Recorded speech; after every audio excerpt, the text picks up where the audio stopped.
Selamat pagi semuanya. Wow, terima kasih untuk semuanya. Song Ministry gak pernah habis pujian buat kalian. Karena hati kalian juga terus membawa kita memuji Tuhan. Jojo lagi kurang fit, tapi tetap ada di sini dari Cikarang. Wow, Cikarang Bogor. Masih lebih jauh dari puisinya Khairil Anwar. Ada Robi di sana yang terus memastikan koordinasi semuanya. Juga ada pemain baru kita, anak mudanya kita, ada Jejes di sana. Udah ganteng, bisa main gitar, memuji Tuhan pula. Waduh, siapa orang tuanya itu? Ya, thank you untuk ada di sana Esther yang rela pulang jauh latihan tadi malam. Kasihan suaminya pengen supaya dia bisa beli rumah di daerah sini ya. Juga ada di situ Ria, kita tahu Ria. Gak mudah hidupnya, nggak tahu ya kenapa sih Tuhan bikin hidupmu nggak mudah deh. Saya juga nggak tahu. Nanti tanya di surga aja ya. Saya nggak tahu jawabannya. Thank you untuk ada di sana juga multimedianya kita yang mereka memastikan semuanya berjalan baik. Kita belum ini mereka udah tahu, mereka udah stres setiap kali ada internet bermasalah mereka udah stres. Suara kayak tadi nggak ada mereka udah stres. Jadi nggak usah dimarahin, dipuji aja oke. Ada suara tadi gitar dicolok tiba-tiba ada suara yang berisik Kok Samuel udah stres dia. Jadi nggak usah ditegur. Mereka udah sadar kok. Dan itu juga bukan kesalahan mereka. Mereka nggak pernah salah. Keadaan yang salah. Ya emang dunia ini udah salah kita di sini. Makanya kita harus ke surga. Amin. Thank you untuk jemaat. Share juga yang berjuang. Thank you juga untuk menjaga kebersihan kita karena kebersihan sebagian dari iman. Saya sangat menghargai bagaimana jemaat ini bertumbuh semuanya. Kita akan bertumbuh dalam segala hal. Thank you anak-anak kita ada di sini, semangat ya memuji Tuhan dalam keluarga. Hari ini kita akan masuk ke khotbah berikutnya, yaitu tentang masih greater works, tapi hari ini adalah minggu terakhir. Jadi kita sukacita. Ya, kita bersatu dalam doa. Tuhan kami bersyukur.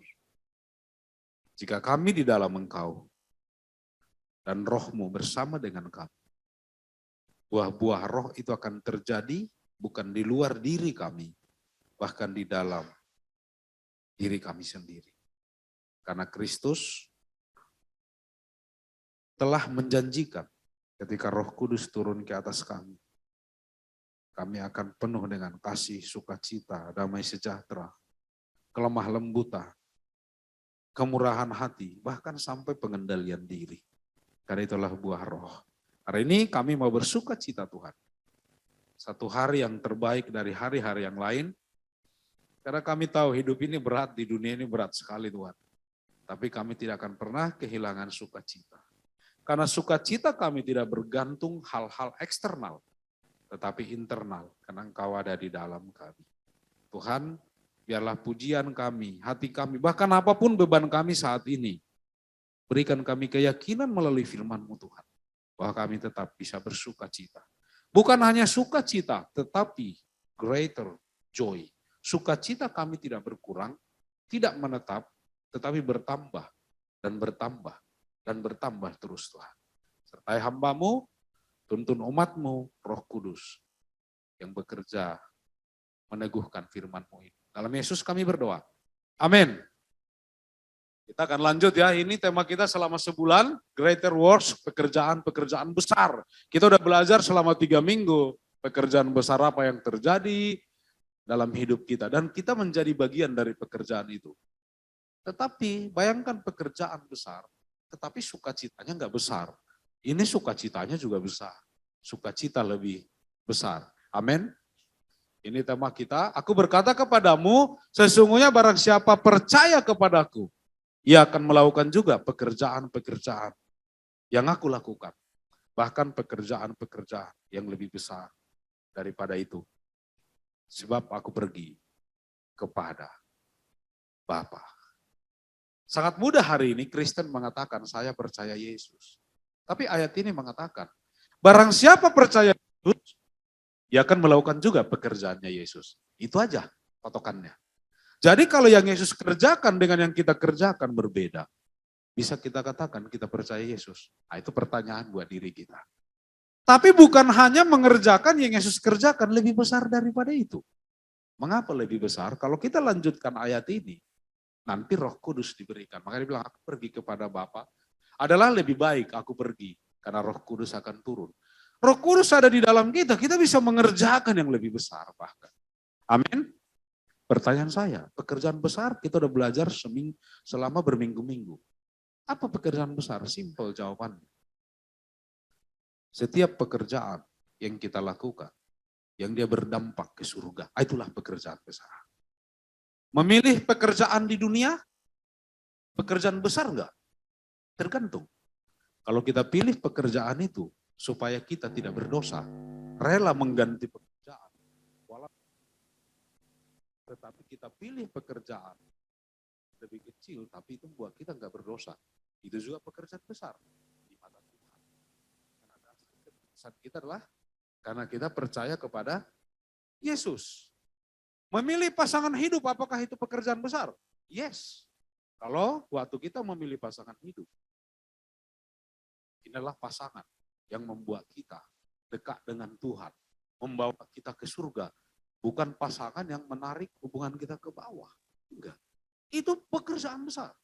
Apalagi menyelamatkan jiwa, datang ke gereja hari Minggu, ini pekerjaan besar. Kenapa? Karena kita dapat datang ke ribuan seminar yang lain. Kalau itu tidak berdampak ke surga, itu bukan pekerjaan besar di mata Tuhan. Amin. Dan kita lanjut hari ini. Ini minggu lalu yang kita belajar, greater work, pekerjaan lebih besar. Tinggalkan segala hal penghalang misi Kristus. Karena itu semua tidak berdampak kepada pekerjaan surga.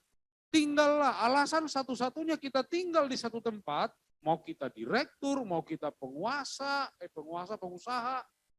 apapun profesi kita. Karena kita ada di sana, jiwa yang harus kita bawa kepada Tuhan. Jabatan kita, posisi pekerjaan kita, apapun, itu hanya bagian dari pekerjaan besar Tuhan. Itu hanya satu departemen di dalam pekerjaan Tuhan. Teruslah, akan mengalami nggak kita penolakan, kekecewaan? Akan mengalami. Akan mengalami nggak kita sesama kita juga bisa konflik? Akan mengalami, sesama umat Tuhan pecah. Akan mengalami nggak? Ini suaranya hilang ya? Suaraku yang kecil atau ini yang kecil?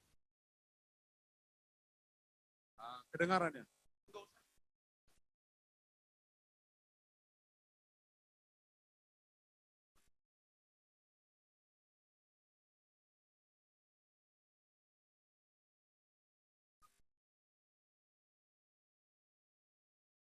Makanya saya harus baik sama Ko Samuel. Di sana selesai. Teruslah sampaikan kabar baik walaupun keadaan tidak baik. Amin. Hari ini kita akan bilang, apa sukacita?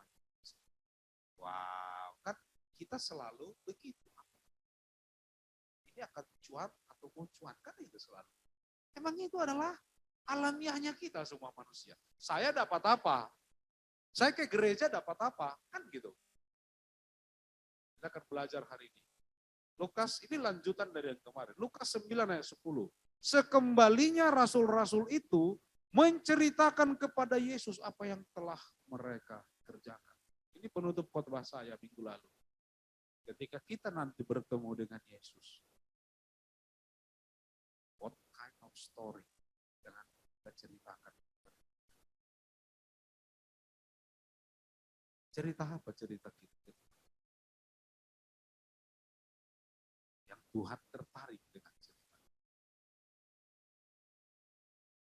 Adalah cerita yang membawa orang ke surga. Amin.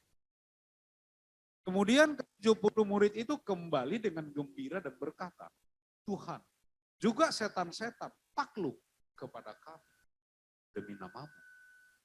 Lalu kata Yesus kepada mereka, aku melihat iblis jatuh seperti dari langit. Wow, mereka bisa menyaksikan setan takluk ketika kita lakukan misi. Dan Yesus mengkonfirmasi itu Bahkan Yesus tunjukkan kejatuhan yang lebih besar yang kamu lihat itu kan hanya di depan mata. Di alam roh, iblis jatuh seperti kita. Itulah yang Tuhan. Makanya kadang-kadang kita lihat pekerjaan kita ini kecil, bagi Tuhan besar karena dia melihat jauh lebih real. Karena berdampak ke dunia roh. Jadi kita nggak perlu orang roh itu diikat gitu loh. Nggak perlu. Kita cukup lakukan bagian kita, nggak usah berurusan sama dunia roh. Itu Tuhan urusannya, roh sama roh. Jangan diikat. Kita ikat, kita bungkus, kita packing, kita kasih. Ini baru kita kirim secara online. Nggak usah begitu. Setannya udah takluk di situ. Amin. Ada 3 sukacita yang kita belajar hari ini. Sukacita itu makin besar.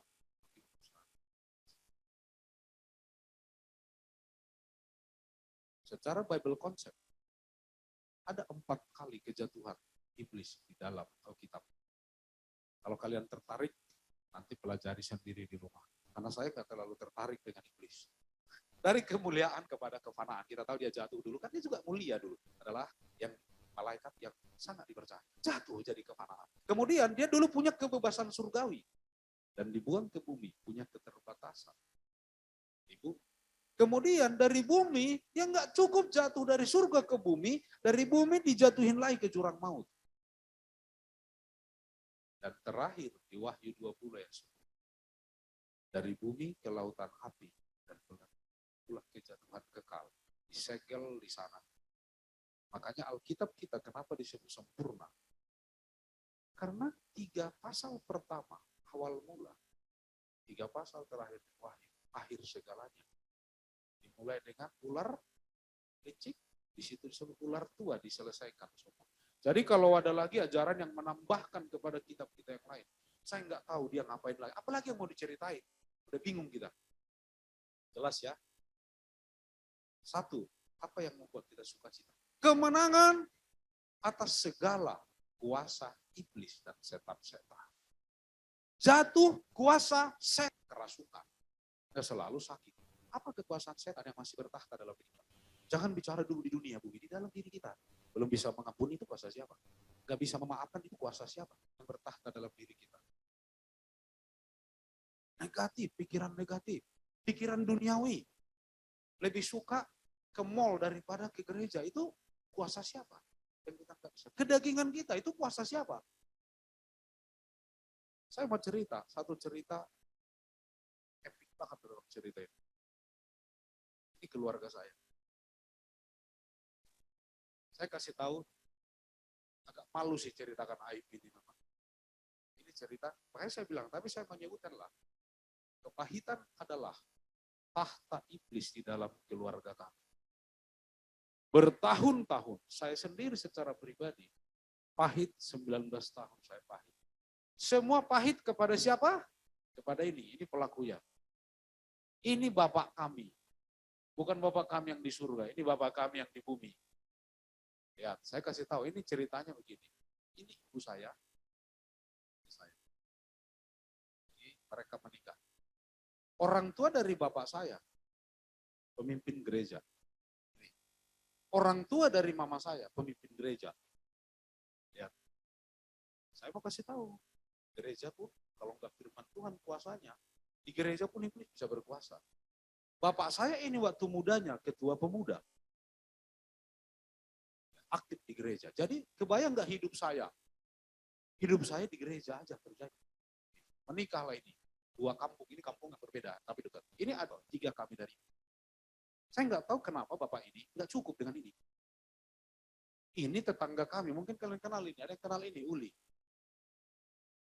Ini Cando, brother kita di Bali, Uli kemarin, pemimpin gereja kita di Depok. Dan ini abangnya Uli.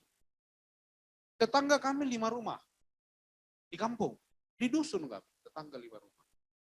Jadi waktu saya umur 5 tahun, ini selingkuh dengan 6 borunya ini. Tantenya dia. Adiknya papanya Uli lah, masih gadis, diselingkuhin sama beliau. Mama saya lagi hamil mengandung ini 9 bulan. Selingkuh, akhirnya Keluarganya ini nggak terima, dipenjarakan, masuk penjara. Bapak saya. Akhirnya bapak saya berapa lama di penjara? Waktu dia di penjara, ini lahir. Kami tidak punya rumah. Ibu saya, karena pahitnya ke bapak ini, dia sebutlah dibuatlah nama adik saya, Diana Siksa Sinaga. Bukan Siska. Kemudian kami ubah Siska di Sasah sama semua. Kan kasihan dia kalau udah besar. Iya benar, Diana Siksa. Karena ini monumen bagi ini. Kenapa? Kalian tahu apa yang terjadi? Waktu ini 9 bulan mengandung ini, rumah kami dengan rumahnya Opung, orang tuanya di dekat. Berarti ini kan tetangga juga sama tantenya ini kan. Dibawa bapak ke rumahnya Opung. Mama suka ngantar makanan ke rumah Opung. Di rumah Opung ketemuan itu, dijambak mama lah tantenya ini. Siapa yang digamparin bapak? Mama yang digamparin sama bapak. Bercerita. Akhirnya kami keluar dari kampung malu, kami numpang di rumah opungku yang ini. Lari kami 10 km. Dan ini masuk penjara kemudian. Jika cerita selesai itu. Setiap bapak selingkuh dengan wanita lain, dia selalu balik ke mama. Dan mama selalu ampuni dan beri. Saya nggak usah ceritakan 1, 2, 3, 4, 5-nya. Yang saya ingat ya, 7 kali itu aja. Dan ini yang ke-6. Setelah lama dengan kami, akhirnya bapak ini ngulah lagi. Ditinggalkan kami bertahun-tahun dan dia selingkuh dengan ini. Kampung yang berbeda. Ini. Dari sini lahir adik saya 3. Ini yang pertama, Rika, sister kita di Jakarta. Rio, brother di Jakarta. Dan yang wisuda, Ricky.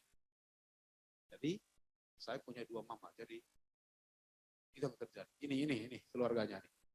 Ini ibu tiri saya, ini anaknya. Dan ini waktu dia dibaptis. Bertahun-tahun seperti itu sampai saya umur. Pokoknya kan pahitnya saya.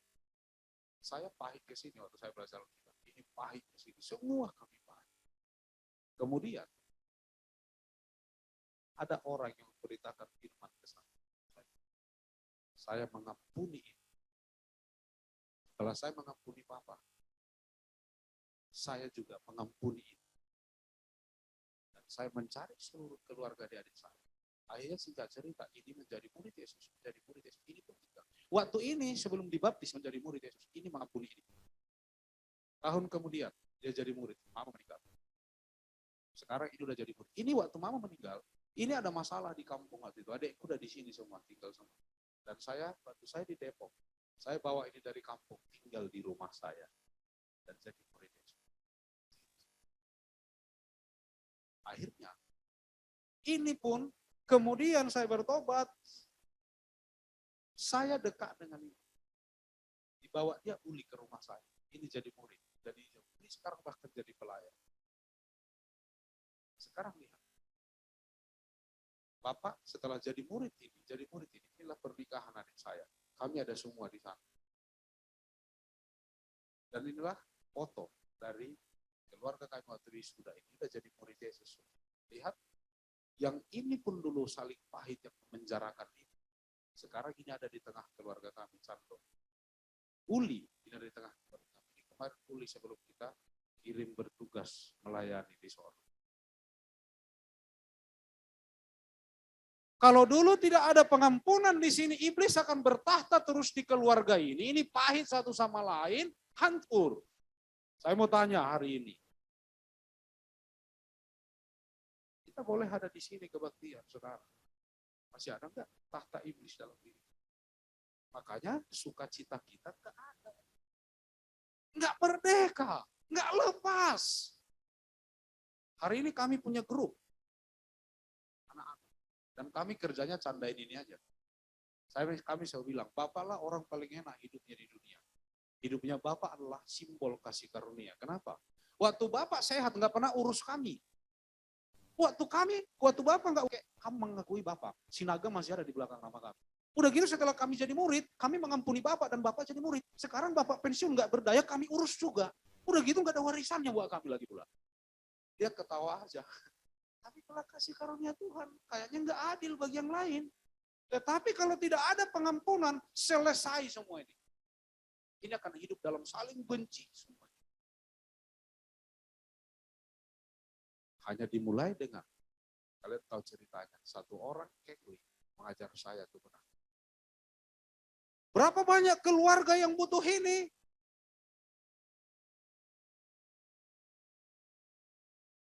Berapa banyak keluarga sebenarnya kita hari ini tidak berdamai dengan keluarga.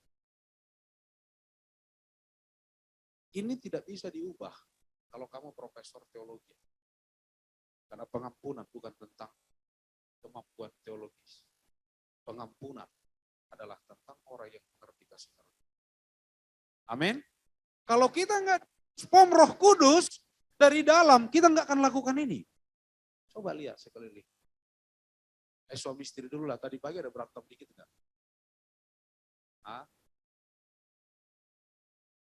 Jangan biarkan iblis bertahta. Kita tidak musuh satu sama lain. Amin. Musuh kita siapa? Iblis. Suami istri berantem. Don't treat your wife or your husband like enemy. Ada orang melayani hari ini, melayani tetapi ke suami aja nggak bisa bicara sopan. Melayani, mengambil tanggung jawab di gereja, sopan aja dulu, jadi manusia beradab dulu. Ada suami tidak bisa menghormati istri. Dia hanya kutip ayat, tunduklah istri. Baca dong Pak, 1 Petrus 3 ayat 7. Hai suami, hormati istri, supaya tidak terhalang doamu, dan kalian akan menjadi teman pewaris. Saya nggak hormati damai, cilaka, doa saya nggak dijawab. Kalian tahu, kalian harus pastikan saya hormati damai. Kalau kalian sakit, saya doain, nggak dijawab juga tuh. Saya doain jawab, nggak dijawab karena belum hormati damai. Setiap pagi saya bangun, siap. Udah selesai, dijawab doa. Iya. Damai bilang, kalau damai belum jawab, saya tetap begini. Saya bilang, waktu damai bilang, laksanakan. Baru saya jalan. Ya. Masih ketawa, dia mau rencana lakukan itu besok. Ya kan kalau pemimpin upacara menghadap pembina upacara, belum dibilang laksanakan, nggak boleh kan? Ya tetap begini. Ya, kalau kamu juga bertahta iblis. Jadi lihat, ini indahnya di dalam hidup kita sebagai Kristen. Lepaskan, merdeka, amin. Jangan sibuk perdebatan teologis. Apalagi yang bisa bertahta dalam hidup kita, tahta iblis, kepahitan yang lain. Pahit dengan gereja, saya pahit dengan gereja. Saya pahit dengan pendeta, itulah. Ini pendeta, kakek saya pendeta. Ini ketua pemuda. Kerjanya begini. Gawatnya lagi saya pun pendeta ngikut itu. Hari ini di sini. Tapi harus jadi orang yang merdeka. Amin. Kita akan mengalami, kita akan punya cerita. Inilah salah satu cerita saya nanti ketemu Yesus. Boleh ada cerita ini. Makanya dikatakan, jadilah kehendakmu di bumi seperti di surga. Kita bawa value surgawi itu ke bumi sekarang. Kita hidup di bumi. Nilai kita bukan nilai dunia. Amin. Siapa sih yang di sini nggak rindu keluarga pulih? Itu kerinduan kita semua. Tetapi gereja nggak memulihkan. Menambah kepahitan. Kita punya itu semua, tapi nggak apa-apa. Ada pekerjaan besar. Ketika kita ikut misi Tuhan, berapa lama prosesnya? Sampai 15 tahun prosesnya terjadi sampai begini. Apakah keluarga ini masih bisa berantem? Oh iya, sering, dari mukanya aja kita jaga. Amin. Kita lanjut ya. Kita bicara itu sukacita kita kemenangan atas kuasa iblis. Saya nggak tahu apa kuasa iblis hari ini yang ada di dalam diri kita, tapi kita akan menang. Amin. Jangan menyerah. Kita lihat di Lukas 15, ini juga tentang sukacita. Dan setibanya di rumah, ia memanggil sahabat-sahabat dan tetangga-tetangganya, serta berkata kepada mereka, bersukacitalah bersama-sama dengan aku, sebab dombaku yang hilang itu telah kutemukan. Ini yang meninggalkan. Tuhan kasih perumpamaan, sukacita apa lagi yang kita punya ketika kita lakukan greater work. Dia mencari dan menyelamatkan yang hilang. Satu domba hilang, dicari sampai dapat. Ayat 7, aku berkata kepadamu, demikian akan ada sukacita di sorga, karena satu orang berdosa yang bertobat. lebih daripada sukacita, karena 99 orang benar yang tidak memerlukan pertolongan. Sukacita ketika satu orang bertobat dari dosanya, itu seperti seseorang yang mendapatkan kembali domba. Mungkin kita nggak relate, karena kita nggak ngerti domba. Di masa itu ada dua status kekayaan seseorang. Karena di masa itu hanya peternakan dan pertanian. Domba itu berharga bagi kamu. Kenapa? Di padang gurun kalau kau bisa pelihara domba 100, padang gurun kan nggak sebanyak di Indonesia. Itu menjaga itu, bawa itu rumput di tengah-tengah batu yang zaman itu. Tapi itu bisa 100, sebegitunya harga. Dan waktu dia dapat itu, wow, dia rela berpesta. Amin. Dia rela berpesta, dia undang tetangga-tetangga. Makanya kalau suami istri udah lagi berdamai, udah dapat balik hati istri, itu rasanya seperti dapat domba. Kita potong B2 di sini. Undang tetangga. Jangan kita dengar kalau lagi masalah, di dalam sukacita nggak diundang. Ya, ada lagi dirham hilang, seorang ibu, dirham dibersihin semuanya dan dia dapat. Dan kalau ia telah menemukannya, dia memanggil sahabat-sahabat dan tetangga-tetangganya serta berkata, bersukacitalah bersama-sama dengan aku, sebab dirhamku yang hilang itu telah kutemukan. Aku berkata kepadamu, demikian juga akan ada sukacita pada malaikat-malaikat Allah karena satu orang berdosa yang bertobat. Pesta, ditemukan domba, pesta, ditemukan dirham, pesta. Nah, inilah mungkin yang kita patut contoh orang Manado. Pesta aja, apapun dipestain sama mereka. Iya, pesta sepanjang tahun. Rayakan semua. Anak naik kelas, undang tetangga. Aku suka budaya itu. Naik kelas saja, suam promosi jabatan, makan-makan kita hari Minggu. Jangan diubah. Jangan yang dibagi kesusahan aja. Kalau kita udah susah, baru semua berada di sistem tahu. Giliran dapat gaji, diam baik. Nggak bisa. Lihat, anak yang hilang kembali. Kita patut bersuka cita dan bergembira karena adikmu telah mati dan menjadi hidup kembali. Ia telah hilang dan didapat kembali. Bertobat, sukacita. Saya mau kasih tahu sukacita surgawi. Dua, apalagi kalau tadi kemenangan atas kuasa itu, selamatkan. Keputusan-keputusan mengikut Yesus. Banyak orang yang tadinya mengikuti dunia, sekarang memutuskan. Cerita dari cerita keluarga. Ini anak kampus dan anak bisnis. Zaman. Lihat, sejak masa mudanya mereka mengambil keputusan. Saya nggak tahu gimana rasanya. Pak Ludiman, kalian tanya Pak Ludiman itu kasih. Bagaimana sukacitanya?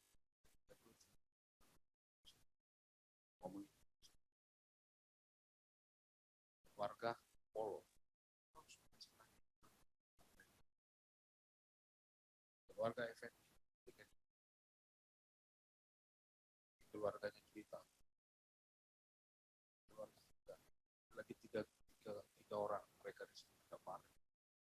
Dan ada juga veteran.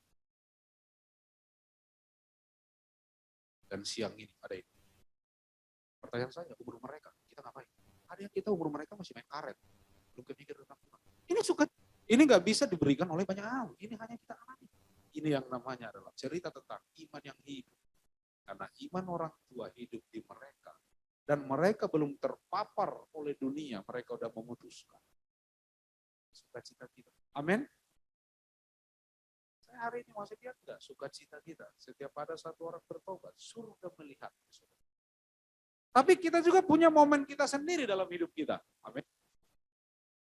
Generasi ke generasi.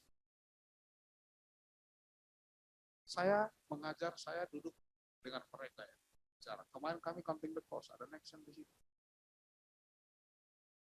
Ya mantap. Kamu memutuskan ini karena siapa? Karena dipaksa papamu enggak? Enggak, papa saya bisa paksa saya, orang saya udah punya keyakinan apa tuh. Mama, enggak. Mereka punya prosesnya dimulai Bible study tentang karakter. Dan Bible statement keyakinan dasar.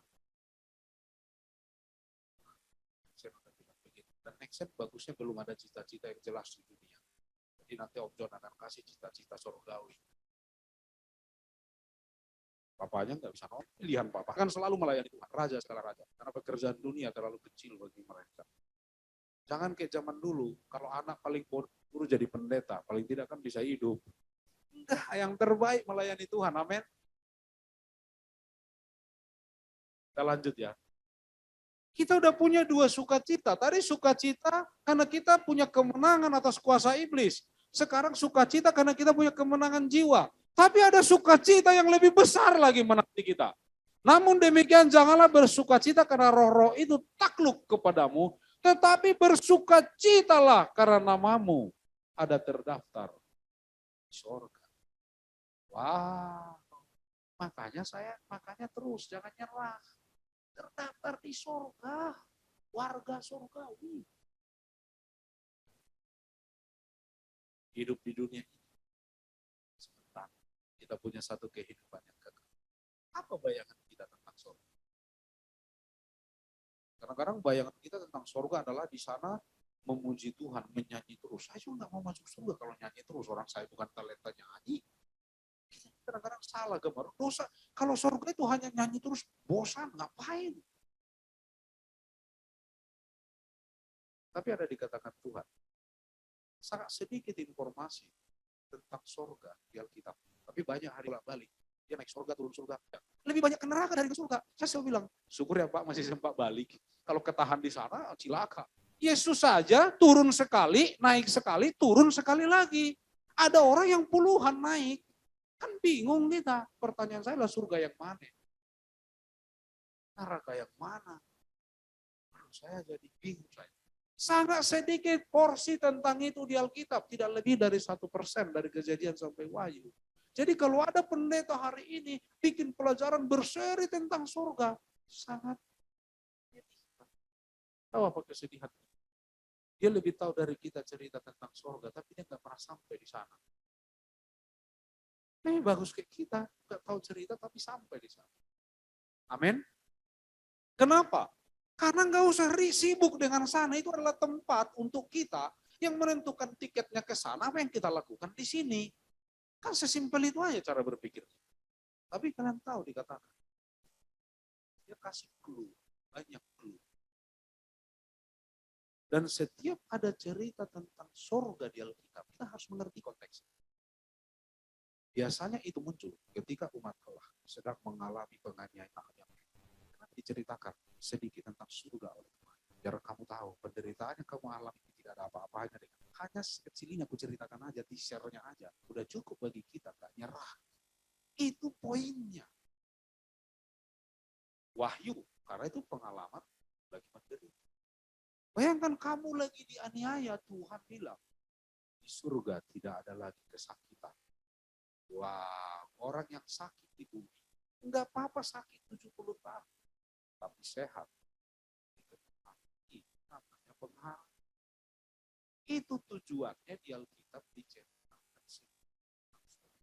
Dan memang diceritakan sedikit. Kenapa? Karena yang terkecil di surga itu terbesar di bumi. Sebegitu. Nggak bisa diceritakan, nggak bisa dianalogikan, nggak bisa diperumpamakan dengan di bumi. Karena yang di surga dengan benda di bumi beda. Nggak bisa.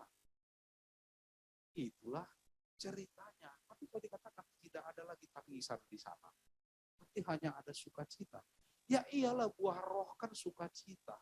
Hanya ada sukacita. Jadi begini, kalau kita menderita sekarang di bumi, terima saja. Memang udah itu hukumnya. Kalau tidak mau menderita, jangan cari gereja yang gak ada penderitaan. Karena gereja itu bagian dari perjalanan. Kalau tidak lagi penderitaan, tidak ada lagi tagihan, tidak ada lagi di sana nanti bunyi meteran listrik. Karena belum diisi. Tetangga dengar lagi. Karena kita malu, kita bilang, apa itu Pak? Bunyi ringtone.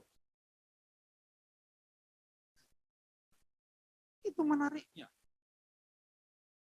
Kekekalan sukacita kita.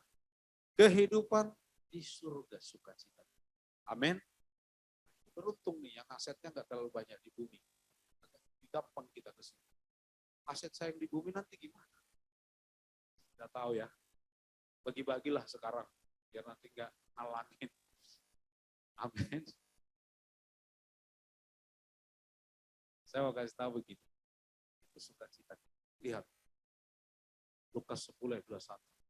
Pada waktu itu juga bergembiralah Yesus dalam Roh Kudus dan berkata, aku bersyukur kepadamu Bapa. Lihat Tritunggal muncul di sini.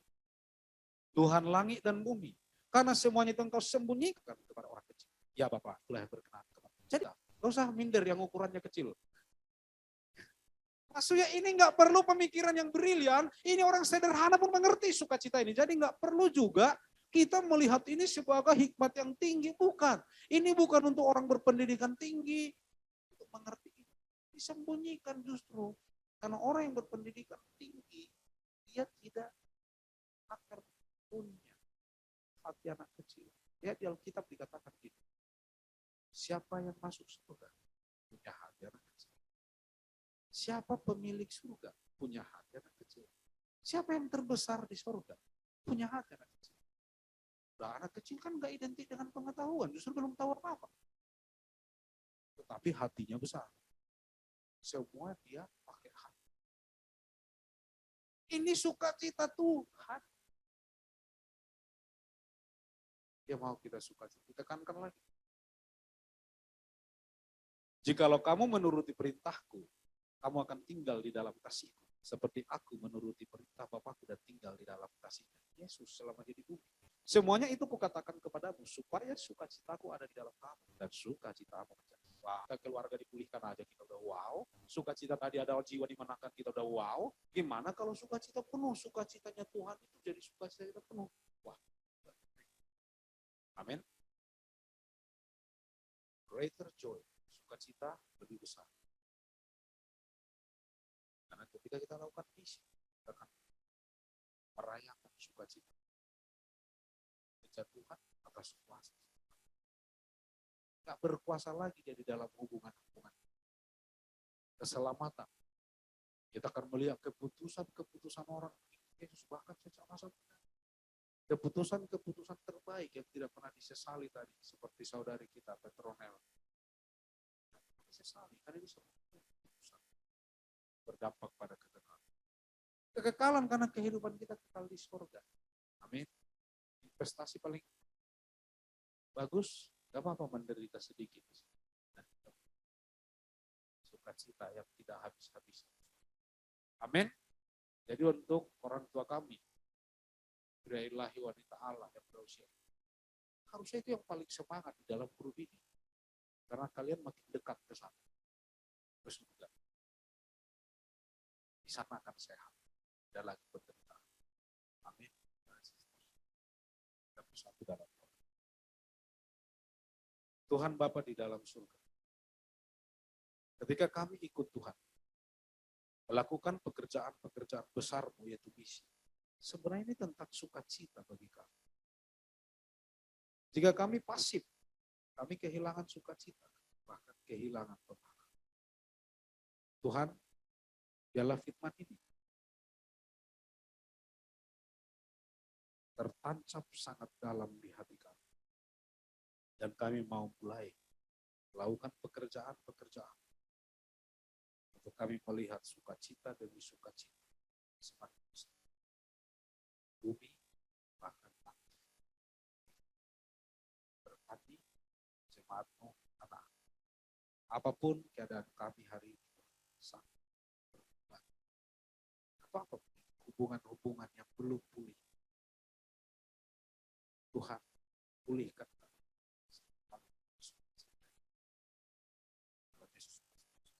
Juru selamat. Amin.